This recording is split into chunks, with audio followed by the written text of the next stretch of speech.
is my routines.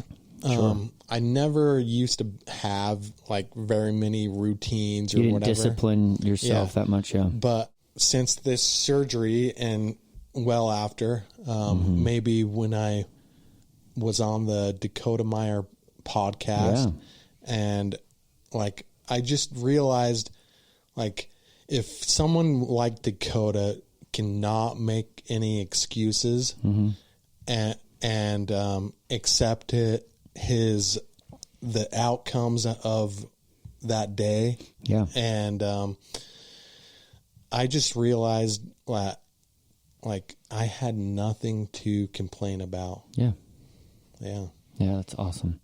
There we go. Now what? Now what? So here's maybe we can, I don't know, maybe ask your dad a few questions about, just this whole process, like how you've dealt with this emotionally, having your son go through what he's gone through. I mean, we don't have to get too heavy if you don't want to, it's fine. He's a pretty reserved guy. Yeah, pretty reserved. Yeah. I like to keep it to myself. But like you think, I mean, myself as a father, I could definitely see how it would be really hard. Yeah. I think it'd be really hard. It is. And when it happened, and that was the hardest part, because there was the big unknown. And they couldn't tell us. For all we knew, he was going to be a vegetable. Yeah.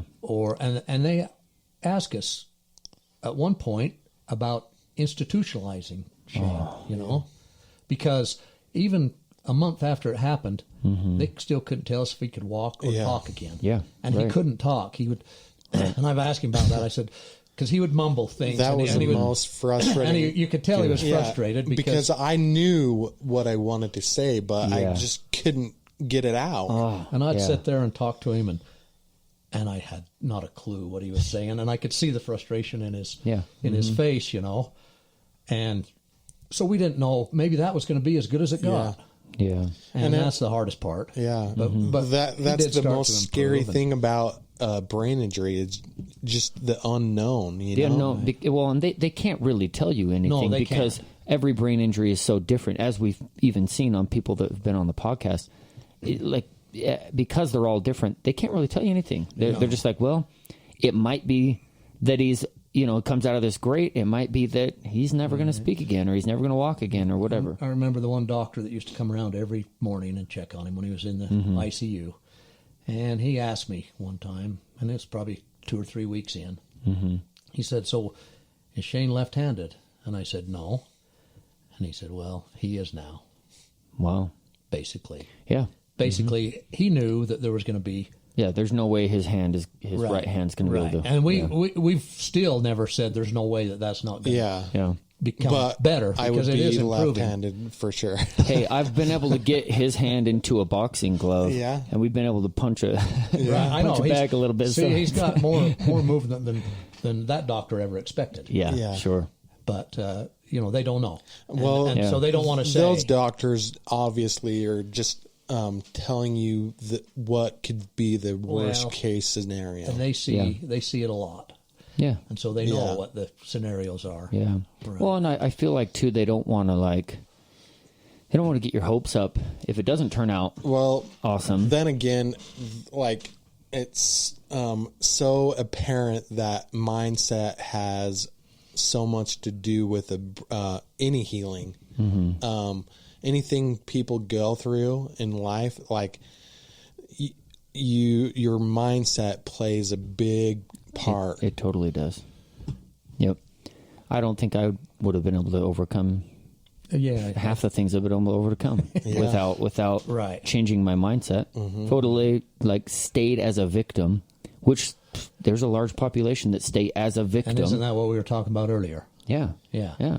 That's right. Everybody has the opportunity, but you've got to go out there and seize the opportunity, and that's what the opportunities for you, for your life. Yeah. They might not be the exact same as someone else's. We get it. Everybody's in different situations. And you might learn the hard way by picking the wrong thing. And Shane knows because he's done that a lot. Yeah. He's made some major mistakes. Yeah. That have I mean, 2 times that we've talked about on the podcast that have almost costed his life. Right. So right, and that's facing those as a father. It takes its toll, and for sure. So, but look at him now. I mean, look at him now, and that's one thing Shane's learned, and his family will never give up on him, no matter what. That is right. Yeah, and that's a really important thing. Like just a community to have around you. Like if you don't have any family members or whatever, you got to look in other places. But I am in the situation that I have a really good family. Yeah. And so not everybody has that. Yeah. No. Not everybody. But finding a good support system, sometimes it's just finding a network of people, a community of people that have also been through similar things. So, and Shane's kind of created that, and you, with this podcast and with the Iron Will, community. We got a little community going here. Right. It's great. And if we stay this size forever, I will continue to do this, and I will too. I'll be right here with you, man. Me and John had talked about it, and before, like the biggest benefit from doing this podcast is knowing that you gave the person the opportunity to tell their story. Yeah. And telling your story is so therapeutic. It really is. Yeah. I feel like sometimes we want to tell our stories to help other people, and we realize that a lot of times it's for us. Like we end up being the ones that go through that healing and that all that kind of stuff just by sharing it. And the more that we give, the more that we get from that, the more that we have to offer to other people. I think that's a great part of this Iron Will community. Yeah, definitely. And dude, we'll keep doing it. This is great. There's plenty of people out there that want to share their stories, and I think we can get more of them. Now that the Roadcaster is fixed. Yeah, so we got we'll know after today, right? Yeah, we'll know after today. I think we got the Roadcaster situation all figured out, and so it shouldn't. Right. It's too bad you lost a couple of podcasts, or not lost them, but they're not very some really good ones too, but I think we can for sure get Jamie Merritt back, and I don't know about Joe Kemp because I know he's so busy. You guys, he is. I've been following him since he's the man, dude. He is doing a lot of good. A lot of good people in this country. And then some not so. Yeah. Well, and the thing is we, it's really easy to find the not good stuff. Sometimes you got to search a little deeper to find the people that are awesome and the positive stuff. And you realize actually there's a lot of it. There's a lot of good people. Sure. We just have to focus on that. Right? Yeah, for sure. But without turning this podcast into a political one. So I'll tell you a little story about Shane. When I knew we had Shane back in the hospital, it was his speech therapist. She was talking to him, and she couldn't understand him, and I couldn't understand him, but he was trying to talk. Yeah. And I remember she had a little story on a piece of paper about a truck. Shane, you probably remember it. And this was an old truck with a busted headlight and then dents in it and stuff. And I can't remember what it was about. I was trying to get Shane to talk. And so she was saying, so what would you do with this truck? And Shane said, I would drive it off a cliff. and she had, the speech therapist didn't have a clue. And when she did figure it out, she didn't really laugh. But I was laughing because I knew. Like that's Shane. There's Shane. There's Shane. Yeah, that's Shane. He was in there. That's right. He was in there, even though we had a hard time understanding him. Another time, we had a standing joke because we were out. We used to ride horses, me and Shane, a lot. And we went backpacking out in the Book Cliffs once, and we were there for a few days. And you eat your dinners, and some people had some foil dinners and whatnot. We were talking about nature's toothbrush. Yeah. It was an old expression, an apple or a carrot. Yeah, It's nature's toothbrush. So we had some carrots, and I was talking about to Shane and them about, eat your carrots. It's nature's toothbrush. Mm-hmm. And so that's kind of an inside joke we had. Yeah. And we had, I remember there was some carrots there in the hospital for somebody's meal, Yeah. Mm-hmm. And I didn't have a clue what Shane was saying, but he was talking about nature's toothbrush. I'm laughing, and I didn't get it. But Dustin, Shane's brother, happened to come up that night, and he was in on the joke because he was there with us at the Book Cliffs, Yeah. And he said, nature's toothbrush, because it didn't dawn on me, but and then it dawned on me, Shane's still there. Yeah. His personality is still there. We can't understand him right now, but he's still there. So, just little things that give you hope that. Yeah, for sure. And they were humorous at the time because. For sure. If you were in on the joke. I would always try and make my speech therapist or my physical therapist laugh because I just felt like if I can make them laugh, they must understand me. Yeah, that's awesome. Right, and if you've been around Shane much, and he's got some friends, and Shane more so a while ago than now, but still now, he's the life of the party. He's cracking jokes, and he's funny.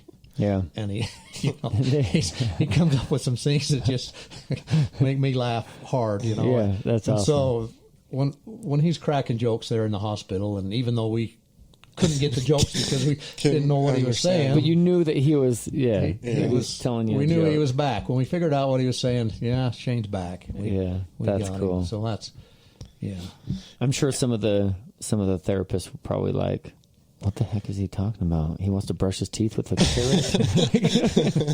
He's confused. You guys, he doesn't know what a toothbrush is. Oh, man, that's awesome. So, yeah. That's cool. That's quite the experience to go through. Oh, yeah. Right. It is. I'm glad that you've had good people in your corner this whole time, Shane. Yeah. Well, that's the thing that really helps, It's just to have someone there for you. Mm-hmm. And, that's one of the most important things anyone can have. Someone in their corner. Yep. Yeah, that's for sure.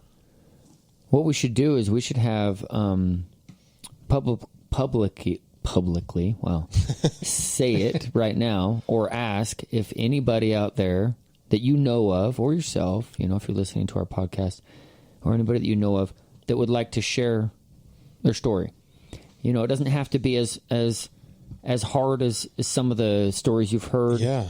But like we said, everybody has something. Mm-hmm. And if you'd like to share that story and share it with us, and maybe there's a sense of hope for somebody else, right? Maybe you guys could do is the people that are following me or following our Facebook group, Iron Will, you can post them there. Yeah. And who knows, if we see them, we might ask you to be on the podcast. Yeah, well, that would be cool. I mean, I haven't listened to all of his podcasts yet. I'm a little bit behind, but everyone I listen to, I just think, wow, that guy or that girl or that woman or that man really has something to tell that helps me. Yeah, exactly. Yeah. Helps me. And that's the thing is why I say I get more out of it than the guests do, because I can relate to their story, or even if I can't relate, it's just a good, positive role model. Yeah. Well, I think we're doing an amazing thing, and we want everybody out there to think about that. And if there's, like we said, if there's somebody that you'd like to have on here or whatever, just please let us know. Well, you didn't think you'd get me, did you? And you didn't get me. Yeah. I never thought he'd be here. Because last time we asked him, like, nope, not going to happen. But if I dig deep down, it's hard to. Yeah. I like to, and I like to keep some things to myself. For sure, they're mine. Yeah. And so. Yeah. And that's okay. Some feelings are hard to express. Yeah. Right. Sure. But